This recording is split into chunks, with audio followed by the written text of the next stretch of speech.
பெண்கள், குழந்தைகள் மற்றும் முதியோருக்கென தனி இலாக்கா உருவாக்கப்படும். பெண்கள், குழந்தைகள் மற்றும் முதியோர் நலனுக்காக முதலமைச்சரின் நேரடி கட்டுப்பாட்டில் தனி இலாக்கா உருவாக்கப்பட்டு அவர்களின் பாதுகாப்பு மற்றும் முன்னேற்றம் உறுதி செய்யப்படும். மதிப்புமிகு மகளிர் திட்டம். அரசு ஊழியர் குடும்பங்கள் தவிர்த்து 60 வயது வரை உள்ள அனைத்து குடும்ப தலைவிகளுக்கும் மாதம் 2500 ரூபாய் வழங்கப்படும். அன்னபூரணி சூப்பர் 6 திட்டம். ஒவ்வொரு குடும்பத்திற்கும் ஆண்டுக்கு 6 சமையல் எரிவாயு சிலிண்டர்கள் கட்டணமின்றி வழங்கப்படும். அண்ணன் சீர் திட்டம். நமது தங்கைகளின் திருமணத்திற்காக 8 கிராம் தங்கமும் தரமான பட்டு சேலையும் தாய் வீட்டிலிருந்து அண்ணன் சீராக அளிக்கப்படும். காமராஜர் கல்வி உறுதி திட்டம். பள்ளி இடைநிற்றலை தவிர்க்க 1 முதல் 12ஆம் வகுப்பு வரை பயிலும் மாணவர்களின் தாய் அல்லது பாதுகாவலருக்கு ஆண்டுதோறும் 15,000 ரூபாய் பொருளாதார உதவித்தொகையாக வழங்கப்படும். வெற்றி பயணம் திட்டம். தமிழகத்தின் அனைத்து பகுதிகளுக்கும் அனைத்து அரசு பேருந்துகளிலும் பெண்கள் எவ்வித கட்டணமின்றி பயணிக்க வழிவகை செய்யப்படும். Zero tolerance for crimes against women.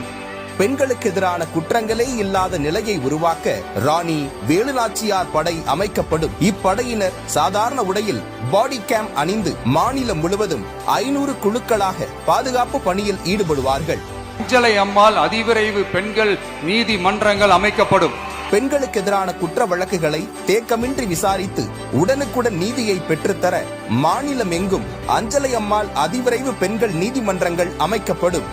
பொது போக்குவரத்து வாகனங்களில் பயணம் செய்யும் பெண்கள் பாதுகாப்பிற்காக ஸ்மார்ட் பேனிக் பட்டன்ஸ் அறிமுகப்படுத்தப்படும். அனைத்து பொது போக்குவரத்து வாகனங்களிலும் 24 மணி நேரம் செயல்படும் கட்டளை மையத்துடன் இணைக்கப்பட்ட அவசரகால பொத்தான்கள் பொருத்தப்பட்டு 5 நிமிடங்களுக்குள் உதவி உறுதி செய்யப்படும். சிசிடிவி கேமராக்களும் விளக்குகளும் வெளிச்சமும் இல்லாத இடங்களே இல்லை என்ற வகையில் 0 டாட் ஸ்பாட்ஸ் உருவாக்கப்படும். அனைத்து பெண்களுக்கும் விலையில்லா சானிட்டரி பேட்ஸ் வழங்குவது உறுதி செய்யப்படும்.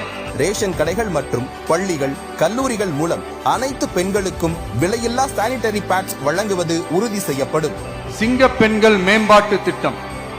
மகளிர் சுய உதவி குழுக்களுக்கு 5 லட்சம் வரை வட்டியில்லா கடனும் பதிவு செய்யப்பட்ட குறு, சிறு மற்றும் நடுத்தர நிறுவனங்களாக மாறுபவர்களுக்கு ஆண்டுக்கு 5 லட்சம் முழு மானியமும் வழங்கப்படும். தாய்மாமன் தங்க மோதிரம் திட்டம். தமிழகத்தில் பிறக்கும் ஒவ்வொரு குழந்தைக்கும் அரசாங்கத்தின் சார்பாக ஒரு தங்க மோதிரமும் அத்தியாவசிய பொருட்கள் அடங்கிய பேபி வெல்கம் கிட்டும் வழங்கப்படும்.